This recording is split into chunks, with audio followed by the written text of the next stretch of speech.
ओम नमो भगवते वासुदेवाय नमः। जय श्री हरि। दोस्तों, स्वागत है आप सभी का आपके अपने चैनल शिव साधना मार्गदर्शन में। बहुत बहुत स्वागत है।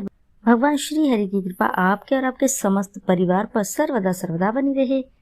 श्रोताओ, आज की इस वीडियो में मैं बात करूंगी निर्जला एकादशी के जल संबंधी 11 नियम, जिन्हें जान लेना आपके लिए बहुत ही जरूरी है। यदि आप निर्जला एकादशी का व्रत कर रहे हैं तो पूर्ण फल की प्राप्ति के लिए आपको इन नियमों का पालन करना अति आवश्यक है, और इन नियमों की जानकारी भी आपके लिए बहुत ही जरूरी है। तो आइए जानते हैं।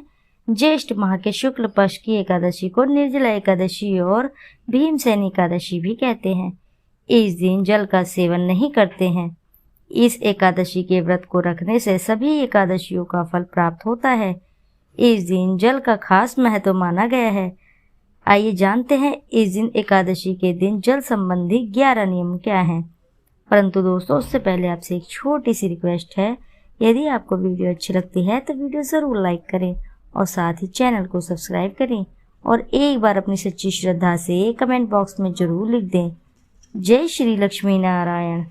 सबसे पहली बात, इस एकादशी के दिन बिना जल के व्रत करें। ऐसा करने से जहां वर्ष की सभी एकादशी का फल आपको पूर्णतः मिलता है, वहीं पूरे वर्ष की शुभ परिणाम आपको स्वतः ही प्राप्त होते हैं।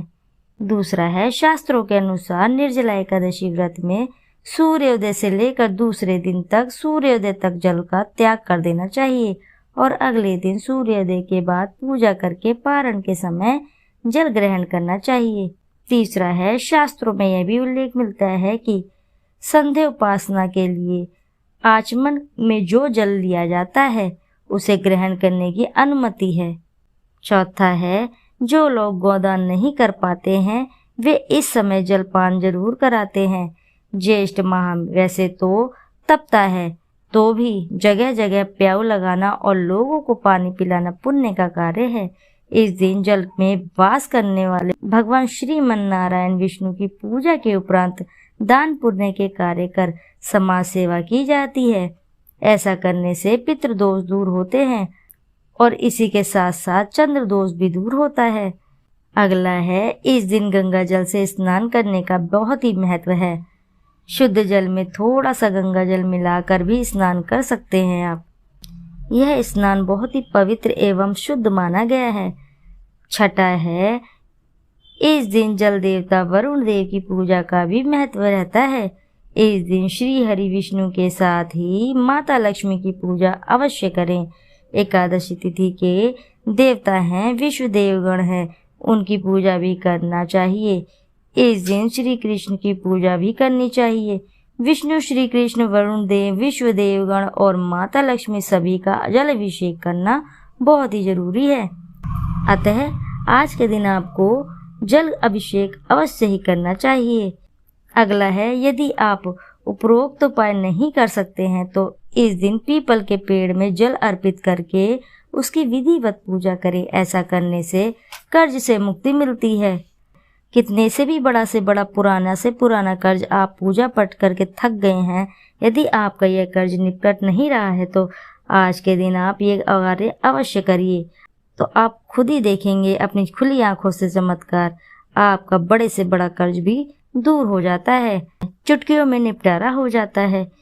अगला है, एकादशी के दिन तुलसी के पौधे में जल अर्पित नहीं करना चाहिए, क्योंकि तुलसी का भी व्रत रहता है। एकादशी के दिन तुलसी माता भी व्रत रखती हैं, इसलिए आपको इस दिन जल बिल्कुल भी नहीं चढ़ाना चाहिए। अगला है, जहां पर जल का अपव्यय हो रहा हो वहां इसे रोकें और जल का संरक्षण करें। अगला है, अपने सामर्थ्य के अनुसार अन्न, वस्त्र, जल, जूता, छाता, फल आदि का दान करें। यह नहीं कर सकते हैं तो कम से कम इस दिन जल कलश में जल भरकर उसे सफेद वस्त्र से ढककर चीनी और दक्षिणा के साथ किसी ब्राह्मण को दान जरूर करें, जिससे साल भर की सभी एकादशियों का फल आपको शीघ्र ही प्राप्त होता है। इसी के साथ है अगला, इस दिन पौधारोपण कर उन्हें जल से संचित करने का भी महत्व है। कहीं पर भी पीपल, बरगद, नीम, कैद आदि का पौधा लगाएं। ऐसा करना बहुत ही शुभ एवं लाभकारी माना जाता है।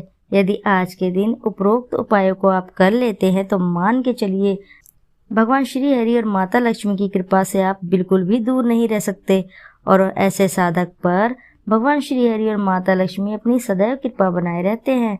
दोस्तों, किसी भी प्रकार के अपने जीवन में समस्याएं चल रही हैं, कर से संबंधित, विवाह से संबंधित या फिर संतान से संबंधित, धन से संबंधित, शिक्षा, नौकरी, किसी भी क्षेत्र से संबंधित आपकी समस्याएं चल रही हैं तो वह शीघ्र ही दूर होती हैं। इस तरह के उपाय आप निर्जला एकादशी के दिन जरूर करिएगा। तो दोस्तों, आशा है कि जानकारी से आपको लाभ अवश्य ही प्राप्त होगा।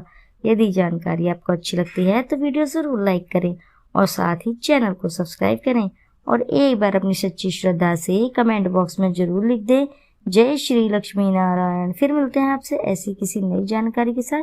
जब तक के लिए नमस्कार।